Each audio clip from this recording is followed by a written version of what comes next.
윤석열 전 대통령 법정 최고형인 사형이 구형됐습니다. 이 특검은 사형이 구형됐던 전두환 전 대통령보다 더 엄정한 단죄가 필요하다고 했는데요. 자신에게 사형이 구형되는 그 순간 윤 전 대통령은 헛웃음을 지었습니다. 그 순간 모습 이기상 기자가 전해드립니다. 특검이 윤석열 전 대통령의 내란 우두머리 혐의에 대해 사형을 구형했습니다.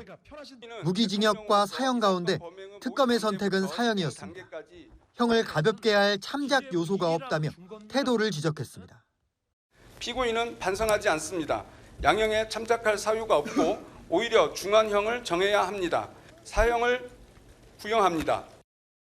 특검이 사형을 구형하는 순간 피고인석의 윤 전 대통령은 허탈한 미소를 지으며 재판부와 방청석 쪽을 번갈아 바라봤습니다. 전직 대통령에게 내란 혐의로 사형이 구형된 것은 전두환 전 대통령 이후 30년 만입니다. 특검도 전 대통령의 사형 구형 전례를 언급하며 검찰총장까지 지낸 법률 전문가인 윤 전 대통령은 책임이 더 무겁다고 했습니다. 국민은 비극적 역사가 반복되지 않도록 다시금 전두환, 노태우 세력에 대한 단죄보다 더 엄정한 단죄가 필요함을 실감하게 되었습니다. 비상계엄 해제도 자발적이지 않았다고 지적하기도 했습니다.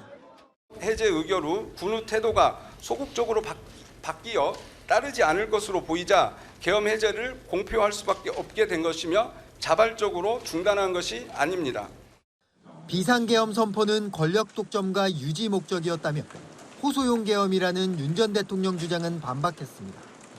사형이 구형되는 순간 반발한 방청객들이 특검을 향해 욕설을 하며 소란이 빚어지기도 했습니다. 채널A 뉴스 이기상입니다. 사형이 구형된 뒤 윤석열 전 대통령은 89분, 그러니까 1시간 30분 가까이 최후 진술을 했습니다.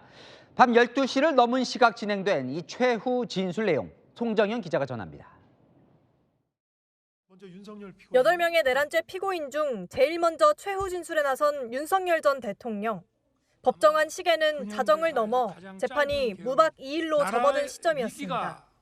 윤 전 대통령은 특검 수사와 기소를 광란의 칼춤으로 규정했습니다. 광란의 칼춤 속에서도 법과 원칙에 따라 중심을 잡고 재판을 이끌어 주신 재판부의 노고에 경의를 표합니다.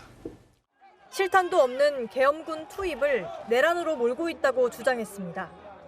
총알 없는 빈총 들고 하는 내란 보셨습니까? 이 말이 지난 1년간 이 나라를 휩쓴 광풍의 허상을 상징적으로 보여준다고 생각합니다. 비상계엄 선포 이유가 장기 독재 목적이었다는 특검 측 논리에도 반박을 이어갔습니다. 장기 독재요. 임기를 제대로 마무리하는 일도 지금 숨이 가쁜데 장기 독재를 뭘 어떻게 한단 말입니까? 시켜줘도 못합니다.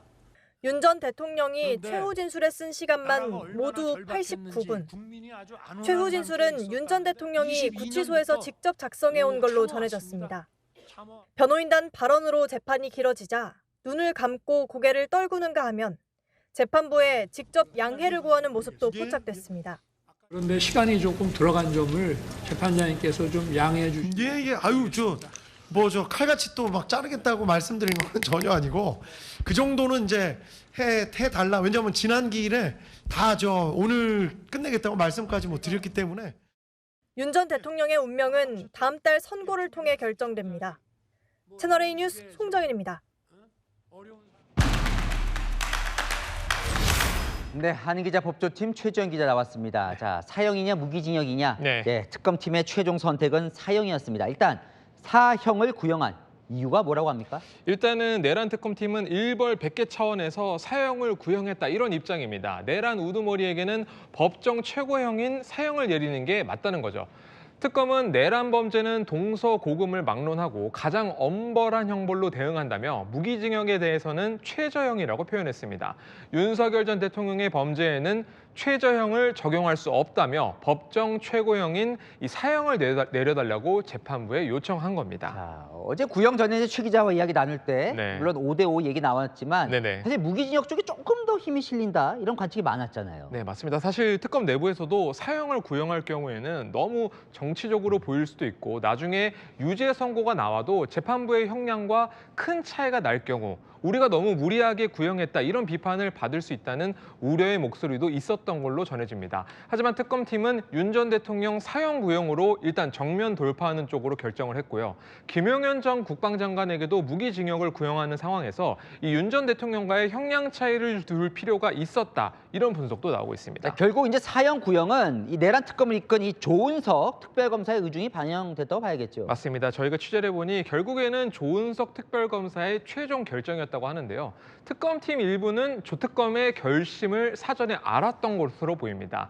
지난주에 조특검이 이 특검 관계자들과 구형량 회의를 했었고 이후 특검의 몇몇 내부 관계자들에게 이 사형 구형할 수 있다는 의사를 전달했다고 합니다.